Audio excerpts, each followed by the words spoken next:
that said, take a look at what happened. Minnstu munaði að Donald Trump hefði verið ráðinn af dögum í gærkvöld. Vopnaður maður hæfði hann í eyrað og drap einn á kosningafundi í Pennsylvaníu. Stjórnmálaskýrendur telja þetta auka sigurlíkur Trumps. Íslendingur sem hálsbrotnaði þegar flugvél Singapore Airlines féll skyndilega tugi metra segir að það hafi verið eins og að vera barinn í höfuðið. Hann þó ekki flughræddur og flaug til Gautaborgar í dag. Spánverjar eru Evrópumeistarar karla í fótbolta í fjórða sinn eftir 2-1 sigur á Englendingum nú fyrir stundum. Gróðurhúsi hefur verið komið upp til minningar mann sem lést í Sundhöll Reykjavíkur fyrir 3 árum. Foreldrar hans vilja vinna með borginni að því að auka öryggi í sundlaugum í stað þess að sækja bætur. Helsingjum var smalað á Suðausturlandi á dögunum. Þeir merktir og 2 fengu nafn. Fuglarnir eru í sárum og geta því ekki flogið.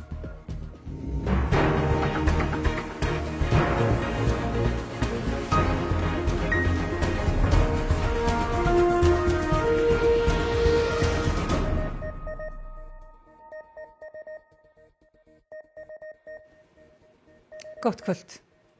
Donald Trump, fyrrverandi Bandaríkjaforseti, lifði af banatilræði í Pennsylvaníu í gærkvöld. Hann var skotinn í eyrað, annar beið bana og 2 að auki í lífshættu. Tilræðismaðurinn féll líka en spurningar hafa vaknað viðbrögð leyniþjónustunnar. Það var mikil eftirvænting í loftinu en fagnaðarlæti breyttust í öskur þegar Trump hafði aðeins talað í nokkrar mínútur. If you want to really see something that said, take a look at what happened.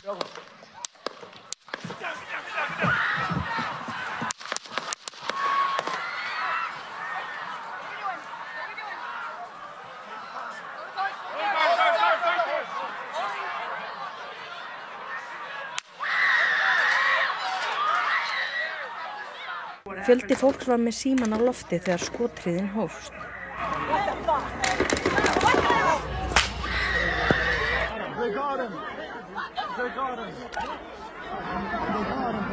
Leyniþjónustan stökk til, skildi Trump og leiddi hann á brott. En ekki áður en hann náði að steyta hnefann og kalla til fólksins, blóðugur í andlitinu. Því árásarmaðurinn náði að særa hann á eyra. Byssumaðurinn hafði komið sér fyrir á þaki byggingar sem innan við 200 metra frá sviðinu þar sem Trump stóð. Skytta leyniþjónustunnar var fyrir aftan sviðið en náði ekki að skjóta árásarmanninn fyrr en seinan. Einn sjónarvottur segist hafa séð manninn klifra upp á þakið. And he was up there for a couple of minutes. He was up you there. You saw him up there for a couple of minutes. Absolutely. At least 3 to 4 minutes. And you were telling police and the Secret Service. We were telling the police. We were pointing at him for the Secret Service who were looking at us from the top of the barn. They were looking at us the whole time when we were standing by that tree. Could they see Binoculars. Could they see him? Probably not because the roof, the way the slope went, he was behind where they could see. But why is there not Secret Service on all of these roofs here? I mean, this is not a big place. Did you see, I mean, obviously everyone, when the shooting started, everyone was very panicked. Did you see what happened to him at all? Oh yeah, they blew his head off. Einn fundargestur lést þegar hann skildi fjölskyldu sinni frá skothríðinni. 2 særðust alvarlega og málið rannsakað sem banatilræði við Trump. This evening we had what we're calling an assassination attempt against our former president, Donald Trump. Mikil öryggisgæsla var á staðnum og fulltrúi FBI sagði við fréttamenn að hann væri hissa á að ódæðismanninum hafi tekist að hefja skothríð. Hann hét Thomas Matthew Crooks og var 20 ára. Hann bjó skammt frá og var skráður í repúblikanaflokkin. Við leit í bifreið og heimili hans fann lögregla einnig efni til sprengjugerðar. Ólöf Ragnarsdóttir, hefur eitthvað meira komið í ljós þetta atvik síðan í gær? Já, nú undir kvöld þá greindi FBI frá því að enn sem komið á þessu stigi rannsóknarinnar sé ekkert sem bendir til þess að árásarmaðurinn hafi verið veikur á geði né aðhylst einhverja ákveðna hugmyndafræði en það enn verið að reyna að komast inn í símann hans. Það hefur ekki tekist. Hver hafa svona viðbrögðin verið í Bandaríkjunum? Þau hafa vitaskuld verið mikil og víðar enn í Bandaríkjunum því þjóðarleiðtogar víða heim hafa fordæmt árásina. Þeirra á meðal eru utanríkis- og forsætisráðherra Íslands sem segja pólitískt ofbeldi aldrei ásættanlegt eða algjörlega óásættanlegt. En innan repúblikanaflokksins hefur verið látið að því liggja að Joe Biden, Bandaríkjaforseti, eigi einhverja sök í þessu máli því orðræðan sem að hann sé að nota í þessari kosningabaráttu skapi andrúmsloft sem geti leitt af sér atvik eða ofbeldi eins og þetta og undir það taka líka stjórnvöld í Rússlandi. En Biden ræddi við Trump eftir atvikið stuttlega í síma og svo ávarpaði hann þjóðina núna fyrir kvöld og hann ítrekaði þar að ofbeldi eins og þetta ætti sér engan stað í Bandaríkjunum. I urge everyone, please, don't make assumptions about his motives or his affiliations. Let the FBI do their job and their partner agencies do their job. I'm instructed that this investigation be thorough and swift. Þetta einhvers konar áfellisdómur yfir leyniþjónustunni? Það hefur í það minnsta vakið upp afar alvarlegar og áleitnar spurningar því þetta jú atvik sem leyniþjónustan daglega líklega nánast að æfa fyrir til þess að koma í veg fyrir nákvæmlega atvik eins og þetta.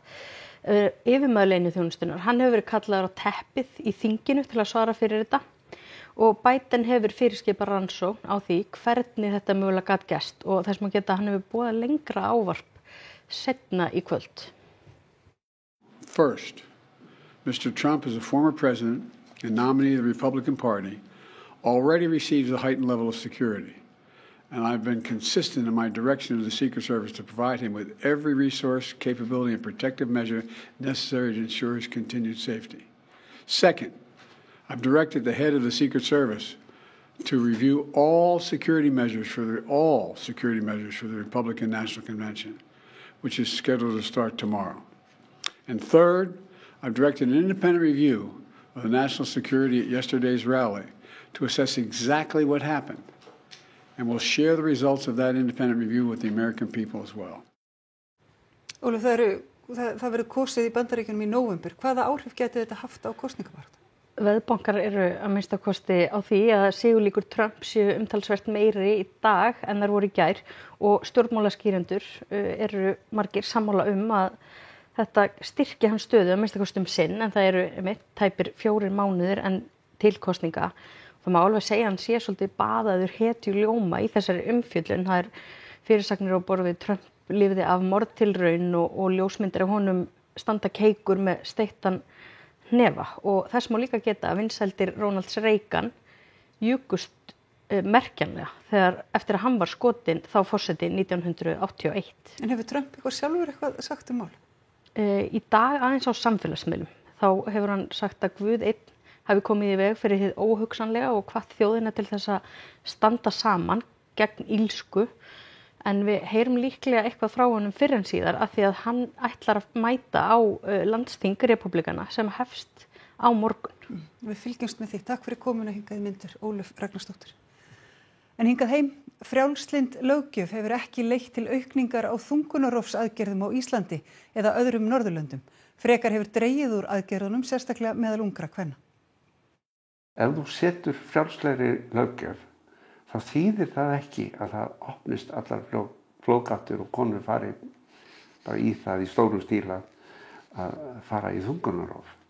Þvert á móti það höndlaði með ábyrgum hætti. Þetta eru niðurstöður nýrar norrænnar rannsóknar sem Reynir tók þátt í. Hálf öld síðan frjálslynd lög þungunarrof tóku gildi hér á landi og á öðrum Norðurlöndum. Fyrst eftir lagasetninguna fjölgaði aðgerðum líkt og eðlilegt þegar að aðgengi eykst og fólk hættir að gera þær ólöglega. Frá því 1980 hefur fjöldi þungunarrofa verið stöðugur og ef eitthvað hefur dregið úr þeim. Sérstaklega hjá yngri konum. Og það svolítið nýtt sem við höfum fundið. Hann segir að það megi rekja til aukins aðgengis að getnaðarvörnum og neyðargetnaðarvörnum, auk betri greiningar á náttúrulegu fósturláti og öðrum afbrigðilegum þungunum. En ég hugsa að meiri hlutin sé nú bara vegna þess að fólk tekur ábyrga afstöðu til kynlífs og þungunar og möguleika og barneigna. Björk Vilhelmsdóttir félagsráðgjafi og starfaði árabil á kvennadeild Landspítala. Þar hjálpaði hún ótal konum í gegnum þungunarrofsferlið. Hún gleðst mjög yfir niðurstöðum rannsóknarinnar. Vegna þess bakslag sem á sér stað víða gegn rétti kvenna til þungunarrofs. Við þekkjum það vel í Bandaríkjunum hvað rétturinn hefur verið að þrengjast og við finnum líka nokkur dæmi það í Evrópu. Björk og Reynir vona bæði að niðurstöður rannsóknarinnar sem birtust í vikunni í vísindablaðinu PLOS ONE nái til sem flestra, sérstaklega þeirra þjóðfélaga þar sem rétturinn til þungunarrofs skertur. Þá væri líka til frekari bóta að getnaðarvarnir yrðu gerðar en aðgengilegri. Og hafa þær helst ókeypis og enn getum við barist fyrir auknu aðgengi getnaðarvarna því að þær eru notaðar á mjög jákvæðan og góðan hátt. Og þá víkur sögunni til Berlínar. Því Spánverjar sigruðu Englendinga í úrslitaleik Evrópumótsins í fótbolta í kvöld. Það var flautað til leiksloka núna skömmu fyrir klukkan 9. Og Gunnar Birgisson staddur við Ólympíuleikvanginn í Berlín. Gunnar, hvernig var stemmingin í leikslok? Það var eiginlega heldur það var svona 3/4 af leikvanginu voru Englendingar og það voru svona sigurvissir Englendingar fannmaður fyrir leik. Og maður svona leið eins og þetta væri mögulega kvöldi þar sem að England myndi loksins síðan árið 1966 vinna sinn fyrsta stórmeistaratitil. En þetta var svona leikur kannski tveggja hálfleika hjá enska liðinu og þeir voru öflugir í seinni hálfleik þegar að leikurinn æstist aðeins meira upp og það voru súrir Englendingar sem að löbbuðu hérna út á meðan að Spánverjar eru ennþá inn á vellinum að fagna hérna fyrir aftan mig og bíða eftir verðlaunaafhendingu. En öll enska strollan búin að labba hérna framhjá og hrópað okkur einhverjum ókvæðisorðum en þeir eru brattir og segja að þeir komi aftur að 4 ára liðnum. Má segja að úrslitin hafi verið sanngjörn?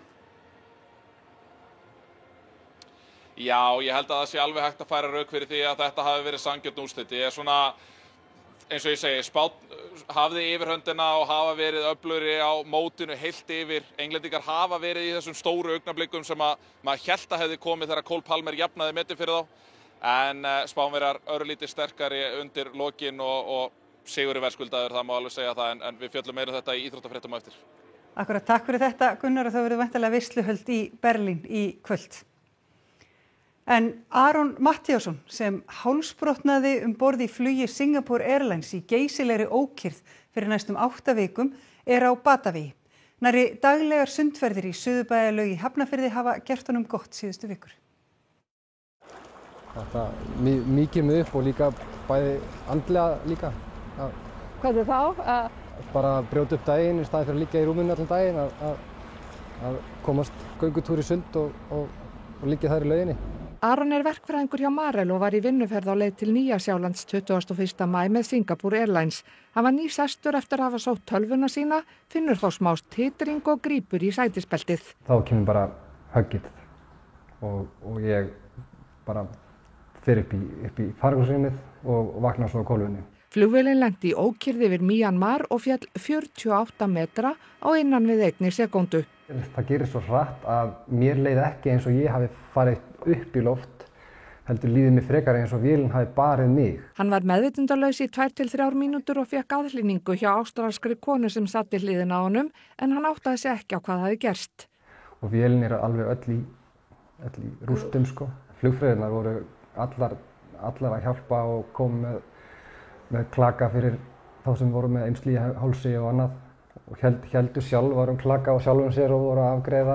Heilt herlið af hjúkrunarfólki kom í vélina þegar hún var lent í Bangkok og sótti farþegana. Mín mesta tilfinning það þegar það var að koma þessu fólki út. Að þetta fólk gat ekki staðið upp og það gat ekki, það bara orgaði af sársauka. Einn farþegi lést og helmingur þeirra 230 sem voru borð slasaðist. Aron var á sjúkrahúsi í Bangkok í 5 daga og þá kom í ljós að hann var með 2 brot á hálsliðum sem betur fer ekki við mænuna og 3 rifbeinsbrot. Þá voru foreldrar hans komnir til hans í boði Singapore Airlines og fylgdu honum heim eftir að hann hafði safnað orku og kjarki. Fyrsta flugið af 3 frá Bangkok til Singapore var stutt. En samt sem áður, allt það flug var ég alveg grjótstífur og mjög hræddur. Það breyttist á síðasta fluglegnum. Frá Evrópu yfir til Íslands með Icelandair og það var bara flughræðslan búin sko. Aron fór með fjölskyldunni í flug til Gautaborgar í morgun án flughræðslu en var ekki viss hvernig honum gengi að hafa hemil á 2,5 árs dótturinni. Því ég get sitið kjör og verið spenntur, ég ekki viss ég nái henni til að sitja kjör allir tíman. Og talandi sætisbeltin, ætla þess ekki misskilningur hjá mörgum okkar að þeir alltaf að losa beltið. Alveg svo ferð í bílinn, þú spennir ekki bara þegar þú leggur á stað og þegar þú stoppar bílinn, þú ert með allan tíman á þér. Hálsríkirnir eru ekki grónir en læknir segir að Aron megi byrja í sjúkraþjálfun eftir mánuð. En eftir hálfan mánuð ætlar Aron að byrja að vinna en bara stutt í einu og hann hlakkar til að fara í fleiri flug fyrir Marel. Ég er búinn að segja við á í Nýja-Sjálandi sem ég átti að fara til að ef ég fæ tækifæri til að fara þangað aftur þá kem ég. Ég átti að klára þessa ferð sko. Foreldrar manns sem lést í sundlaug árið 2021 vilja brýna fyrir fólki að gæta hvert að öðru í sundi. Þau efndu til samstarfs við Reykjavíkurborg að bæta öryggi í sundlaugum í stað þess að sækja skaðabætur vegna slysins. Gunni Pétur var mjög, ákveðin persóna. Hann átti mjög góða vini en hann valdi sér vini og hann var afskaplega fróður og ég oft sagt hann að hann hafi einfaldlega verið bara gullamanni. Guðni Pétur Guðnason lést í Sundhöll Reykjavíkur 21. janúar 2021. Guðni vann í búsetukjarna á Flókagötu sem heimili fyrir karla með geðraskanir og var með skjólstæðingi í sundi þegar hann fór í hjartastopp. Guðni hafði legið á botni laugarinnar í 8 mínútur þegar sundlaugargestur tók eftir honum og gerði starfsmanni viðvart. Það kom í ljós að við lögreglurannsókn að aðbúnaðurinn var ekki nægilega góður fyrir sundlaugaverði og í stað þess að leita eftir bótum til Reykjavíkurborgar þá ákvaðum að leita til samstarfi það að bæta öryggi í sundlaugum. Sú vinna hefur nú leitt af sér 13 tillögur bætt öryggi og eiga þær allar að vera komnar til framkvæmda árið 2026. Þar meðal annars lögð áhersla á að auka sýn laugarvarða, efla fræðslu og tryggja reglulegar úttektir á öryggismálum sundstaða. Þá sömdu foreldrar Guðna líka að eitthvað yrði gert fyrir starfsfólk og íbúa búsetukjarnans. Úr varð minningarsteinn og gróðurhús sem var formlega vikt í dag. Og tengingin við það að hann var svona með græna fingur, hafði mjög mikið áhuga á allri ræktun og hafði svona hugmynd það að hér í garðinum væri hægt að rækta eitthvað svona einhverja nytjajurtir. Á vígslunni var sálmurinn Heyr himna smiður spilaður á saxafón í minningu Guðna Péturs. Hann átti það til að raula sálminn í stigaganginum í búsetukjarnanum þar sem hljóðvistin góð og stóð í miðri söfnun fyrir saxafóni þegar hann lést.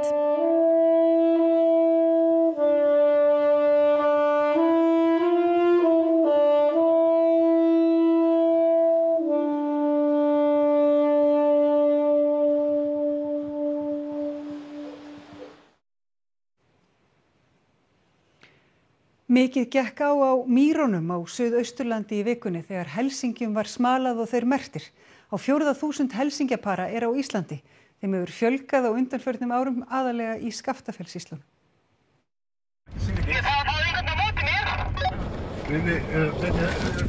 Það að passa að það ekki ána aftur þegar það koma þetta til mér. Það ekki laust við að smalamennska kom upp í hugan þegar helsingja leitað. Eftir að hópurinn fannst, dreifði mannskapurinn sér og hægt og rólega helsingjum smalaðinn í gerði sem sett hafi verið upp. Smalamennskan gekk eins og í sögu. Þeir eru núna í sárum. Hún búin að fella flugfjæðarnar allar í einu. Það var kallaði sig í sárun og þeir gera það einum leið að ungarnir þeir eru óflegir. Þannig að þegar ungarnir verða flegir, þá eru fullorðnu fuglarnir konum með nýja flugfjæðar leið. Fyrst að skilja ungana frá svo þeir tróðust ekki undir í atganginum. Þeir eru settir í poka og í annað gerði. Komdu hérna og taktu þennan í poka. Svo hófst vinna við skráningu. Kyngreining var fyrsta mál á dagskrá. Nú hann búinn að skoða 600 gesarasa í síðustu 2 dögum. Mjög alltaf kyngrið þeir eru með tippi. Það var komið að fótamerkjum, bæði úr stáli og plasti. Það er hægt að lesa á þessu fótmerki. Þeir eru með plastmerki sem hægt að lesa með sjónauka. Þannig við sjáum hvert þeir eru fara og út frá þessum að líka rekna lífslíkur á dánatíðinni. 2 helsingjakettlingar fá sér merkingu, senditæki, svo hægt sé að fylgjast nákvæmlega með ferðum þeirra hvert sem leið þeirra liggur. Þetta er svo sendarnir sem eru að fara á núna. Þetta verður Berglind. Berglind var meðal helsingja smala og fekk eina kettlingu nefnda eftir sér. Berglind, þetta ekki bara einhver rugl? Þetta nafna mín, verðandi, sem ætlar að fljúga bara yfir Atlantshafið og gefa okkur upplýsingar sínar ferðir. Helsingjarnir og fuglasmala njóta góðs af því að varmársamtökunum í Mosfellsbæ hefur verið slitið. Og við áttum einhvern smá aur þarna í banka sem við ákváðum að nýta til að styrkja þetta frábæra verkefni. Þegar búið að merkja og færa allt rétt til bókar fátt annað eftir en að sleppa fiðurfénu lausu. Þetta ekki fínt? Jú, það fínt.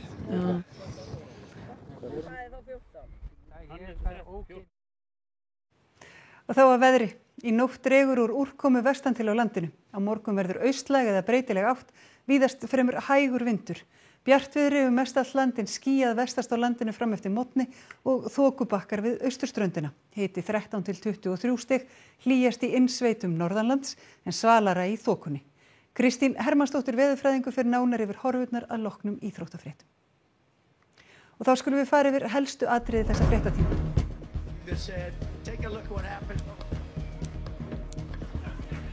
Minnstu munaði að Donald Trump var í ráðinn af dögum í gærkvöld. Vopnaður maður hæfði hann í eyrað og drap einn á kosningafundi í Pennsylvaníu. Stjórnmálaskýrendur telja þetta auka sigurlíkur Trumps. Íslendingur sem hálsbrotnaði þegar flugvél Singapore Airlines féll skyndilega 20 metra segir að það hafi verið eins og að vera barinn í höfuðið. Hann þó ekki flughræddur og flaug til Gautaborgar í dag. Spánverjar eru Evrópumeistarar karla í fótbolta í 4. sinn eftir 2-1 sigur á Englendingum nú fyrir stundu. Gróðurhúsi hefur verið komið upp til minningar mann sem lést í Sundhöll Reykjavíkur fyrir 3 árum. Foreldrar hans vilja vinna með borgina því að auka öryggi í sundlaugum í stað þess að sækja bætur. Helsingjum var smalað á Suðausturlandi á dögunum, þeir merktir og 2 fengu nafn. Fuglarnir eru í sárum og geta því ekki flogið. Þá komið að lokum hjá okkur þessa helgina. Við segjum ykkur næst fréttir í útvarpinu klukkan 10 og vefurinn okkar, rúv.is, hann sefur aldrei. Við kveðjum í kvöld með myndum sem Ólöf Rún Erlendsdóttir tók nýverið af heyskap í Eyjafirði. Takk fyrir helgina og verið sæl.